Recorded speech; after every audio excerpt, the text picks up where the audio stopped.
دوستان عزیزم درود و مهر. امروز میخوام یه مزه خونگی فوق‌العاده خوشمزه درست کنیم که پر از طعم هم مقوی، نتیجهش یه مزه خاص میشه که هر کس امتحانش کنه طعمش یادش میمونه و مطمئنم آخر ویدیو دلتون میخواد همین الان درستش کنیم. بریم که با هم دیگه طرز تهیه‌اش رو ببینیم.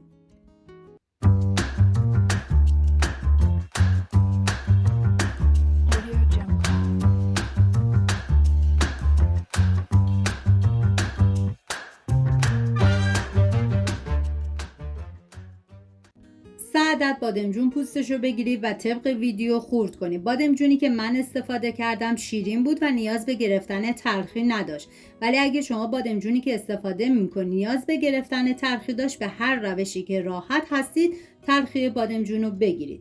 4 عدد سیب زمینی متوسط رو طبق ویدیو خورد کنید. این غذا برای 4 نفر در نظر گرفته شده. شما به اساس تعداد نفرات مواد رو کم یا زیاد کنید. داخل تاب مقداری روغن کنجد میریزم. سعی کنید که از روغن زیادی استفاده نکنید. بعد از داغ شدن سیب زمینی رو میریزم، هم میزنم و میذارم تا سیب زمینی کمی سرخ بشه. و بعد از کمی سرخ شدن بادمجون رو میریزم، هم میزنم، سر تابه رو میذارم تا زمانی که بادمجون و سیب زمینی سرخ بشن و کمی نرم بشن. توی این فاصله میریم سراغ پیاز. 2 عدد پیاز رو به صورت نگینی ریز خورد میکنم. من اندازه ها رو هم در طول ویدیو میگم، هم داخل دیسکریپشن نوشتم. داخل یه تاب دیگه مقدار کمی روغن کنجد ریختم. بعد از داغ شدن پیاز ریز شده رو میریزم، هم میزنم و میذارم پیاز کمی تف بخوره.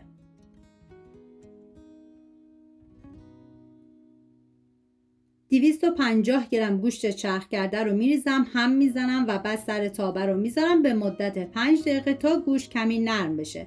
من یه مزه فوق العاده خوشمزه گیاهی قبلا درست کردم که لینکش رو داخل دیسکریپشن گذاشتم.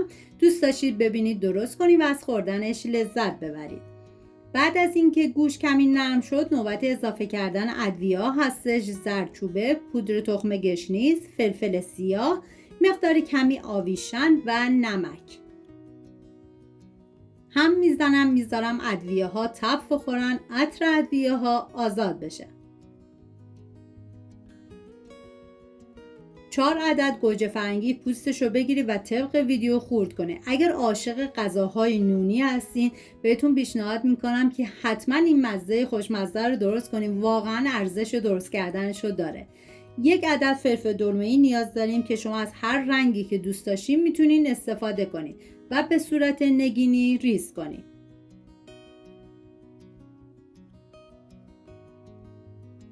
و همچنین 4 حبه سیر نیاز داریم و سعی کنید که پودر سیر رو جایگزین سیر تازه نکنید. حالا فلفل دلمه‌ای و گوجه ریز شده رو به بقیه مواد اضافه میکنم، هم میزنم، سیرم تو همین مرحله میریزم و بعد سر تابه رو میذارم به مدت 10 دقیقه تا مواد کمی نرم بشن و بعد از اون سرخ بشن.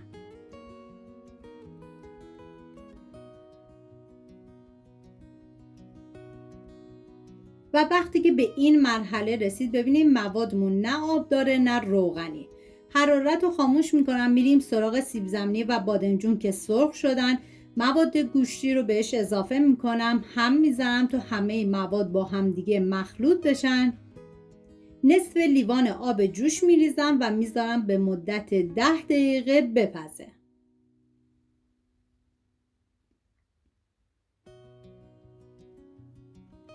بعد از 10 دقیقه حالا یا با استفاده از گوشتکوب دستی یا برقی باید مواد کاملا مخلوط بکنید. و چاشنی اصلی این غذا گرد لیمو هستش که حتما استفاده بکنید چون طعم فوق‌العاده‌ای به غذا میده. من گرد لیمو رو میریزم، هم میزنم و 5 دقیقه دیگه میذارم تا این غذا بپزه، مزه ها کاملا به خورده هم برن.